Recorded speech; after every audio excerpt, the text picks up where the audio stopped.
El pecado está a la puerta. Dios te bendiga de manera especial. Hoy hablaremos sobre el pecado de Caín. Hay muchas historias bíblicas que casi todo el mundo conoce en forma general, pero pocos las conocen en detalle.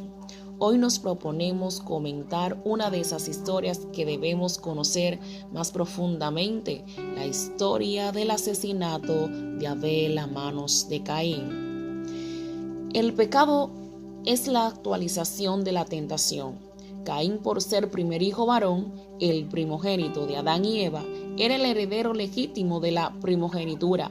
El primogénito recibía una doble porción de los bienes de su padre, su autoridad como líder de la familia extendida o clan, y la responsabilidad de interceder ante Dios por las personas que componían el clan. En su libertad, Dios puede tomar la decisión de obviar las estructuras humanas. En este caso, Dios no reconoce la posición de autoridad y privilegio de Adán. Por el contrario, Dios prefiere el sacrificio de Abel. Caín se indigna ante la decisión de Dios. Por su parte, Dios le advierte de la tentación que le acecha. Dios le indica que el pecado está a la puerta.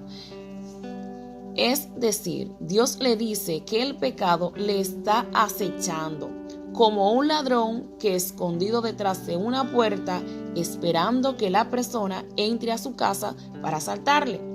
Esta advertencia demuestra el amor de Dios hacia Caín. Caín no le hace caso a la advertencia divina. En lugar de prestar atención a la amorosa advertencia de Dios, Caín persevera en su ira y continúa maquinando contra su hermano Abel. En cierto sentido, podemos decir que Caín estaba siendo tentado. La tentación consiste en el hecho de imaginar la muerte de su hermano. Finalmente, lo que antes eran meras ideas se convierte en un plan que lleva a Caín finalmente a asesinar a su hermano Abel. Segundo punto, el pecado se expresa en la ofensa contra otro ser humano. En esta porción bíblica encontramos la descripción de varios actos indebidos por parte de Caín, pero solo la ofensa contra su hermano es considerada como pecado. El hecho de que su ofrenda no haya sido aceptable no es un pecado. Por el contrario, se ve como un mal que se puede subsanar. La tentación que acecha a Caín tampoco se toma como pecado. Esa se ve como la posibilidad de cometer un acto pecaminoso. Si Caín hubiera resistido la tentación, nunca habría caído en pecado. Por lo tanto, vemos que adorar a Dios en forma deficiente o equivocada no es pecado. Tampoco es pecado dudar sobre qué debemos hacer. Aún el sentir ira no es pecado, siempre y cuando no pase a la maldad. El pecado se manifiesta en ofender a otro ser humano. El pecado se manifiesta de manera concreta cuando le hacemos daño a otra persona. En ese sentido, podemos afirmar que el pecado tiene una dimensión comunitaria. Nuestros pecados afectan a la gente que nos rodea. Punto C. La práctica del pecado lleva a la esclavitud. Es interesante lo que, de acuerdo a la historia, ocurre después de que Caín mata a su hermano. Dios se aparece ante Caín, lo confronta.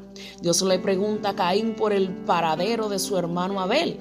Aquí la Biblia presenta a Dios como aquel que vela por el cumplimiento de su justicia en el mundo.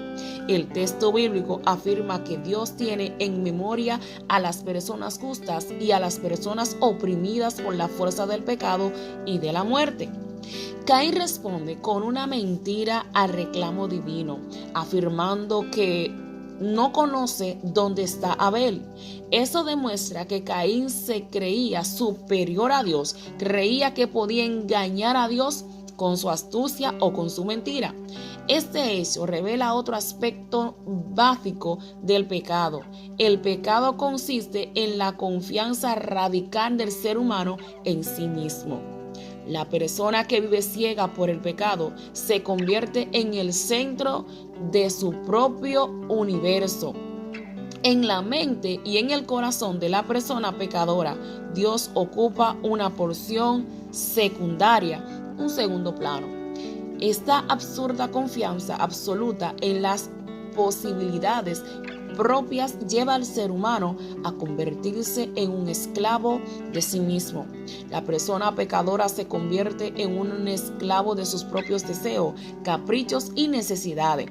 Cree que todo es lícito para satisfacer sus propios deseos.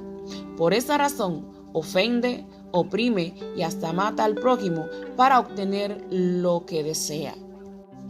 Conclusión. La historia de Caín y Abel explica cómo se desarrolla y cómo se actualiza el pecado.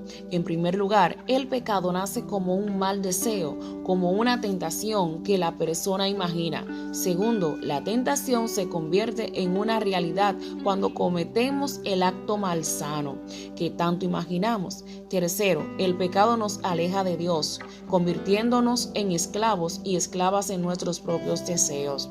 Damos gracias a Dios porque por medio de la persona de Jesucristo y de la obra del Espíritu Santo nos permite vivir libres del pecado y de sus consecuencias. Rechacemos pues el pecado que está a la puerta. Son estudios cortos, pero sí nos ayudan a fortalecer nuestra fe, que así como Caín, el Señor le advirtió y le dijo que el mal estaba al acecho. Muchas veces nosotros estamos así también y no lo entendemos. Y hay una advertencia, porque Dios no quiere que nosotros perezcamos en nuestro pecado, sino que todos podamos arrepentirnos, apartarnos y consagrarnos para Él.